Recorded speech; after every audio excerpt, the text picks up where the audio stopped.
Hi friends, ನಮಸ್ಕಾರ ರೀ. ನಾನಿವತ್ತು ಒಂದು ಹೆಲ್ದಿಯಾದ ಸ್ಯಾಲೆಡ್ ಅಥವಾ ಸ್ನ್ಯಾಕ್ಸ್ ಅನ್ಬೋದು ಇದನ್ನ ಮಾಡ್ತಾ ಇದ್ದೀನಿ. ತುಂಬಾ ಸಿಂಪಲ್ ಆಗಿ ಮಾಡ್ಕೊಳ್ಬಹುದು. ಮಕ್ಕಳಿಗೆ ಸ್ನ್ಯಾಕ್ಸ್ ಟೈಮ್ದಾಗ ಇದನ್ನ ಮಾಡ್ಕೊಡ್ಬೋದು. ಹೆಲ್ದಿ ಕೂಡ, ಮಕ್ಕಳು ಕೂಡ ಇಷ್ಟಪಟ್ಟು ತಿಂತಾರ. ಇವಾಗ ಇದನ್ನ ಹೇಗ್ ಮಾಡೋದಂತ ನೋಡ್ಕೊಂಡ್ ಬರೋಣ.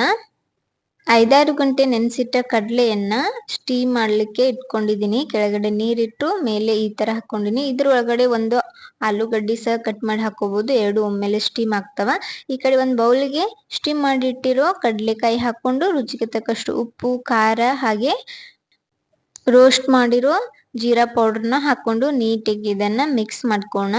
ಮಸಾಲೆ ಎಲ್ಲ ಕಡಲೆಗೆ ಚೆನ್ನಾಗಿ ಹತ್ತೋ ಹಾಗೆ ಮಿಕ್ಸ್ ಮಾಡ್ಕೊಂಡು ನಂತರ ಇದಕ್ಕೆ ನಾನು ಕುದಿಸಿಟ್ಟಿರುವ ಒಂದು ಆಲೂಗಡ್ಡೆನ ಈ ತರ ಚಿಕ್ಕದಾಗಿ ಕಟ್ ಮಾಡಿ ಹಾಕೊಂಡಿದ್ದೀನಿ. ಹಾಗೆ ಕ್ಯಾರೆಟ್ ಸಹ ಚಿಕ್ಕದಾಗಿ ಕಟ್ ಮಾಡಿ ಹಾಕೊಂಡಿದ್ದೀನಿ. ನಿಮ್ಗೆ ಯಾವುದು ಫೇವ್ರೇಟ್ ಅದನ್ನ ಹಾಕೊಳ್ಬಹುದು.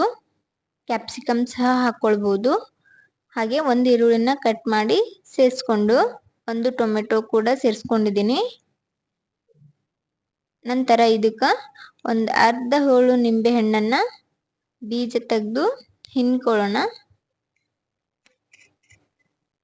ನಿಂಬೆ ಹಣ್ಣು ಇಲ್ಲ ಅಂದ್ರೆ ಚಾಟ್ ಮಸಾಲ ಕೂಡ ಹಾಕೊಳ್ಬಹುದು. ಇವಾಗ ಮೇಲ್ಗಡೆ ಒಂದ್ ಸ್ವಲ್ಪ ಕೊತ್ತಂಬರಿಯನ್ನ ಹಾಕ್ಬಿಟ್ಟು ನಂತರ ಇದನ್ನ ನೀಟಾಗಿ ಮಿಕ್ಸ್ ಮಾಡ್ಕೋಣ. ತುಂಬಾ ಟೇಸ್ಟಿ ಆಗಿರ್ತದ. ಜಾಸ್ತಿ ಮಸಾಲೆ ಕೂಡ ನಾನಿಲ್ಲಿ ಆಡ್ ಮಾಡಿಲ್ಲ. ಇವಾಗ ಮಿಕ್ಸ್ ಮಾಡಿ ಇದನ್ನ ಸರ್ವ್ ಮಾಡ್ಕೊತೀನಿ.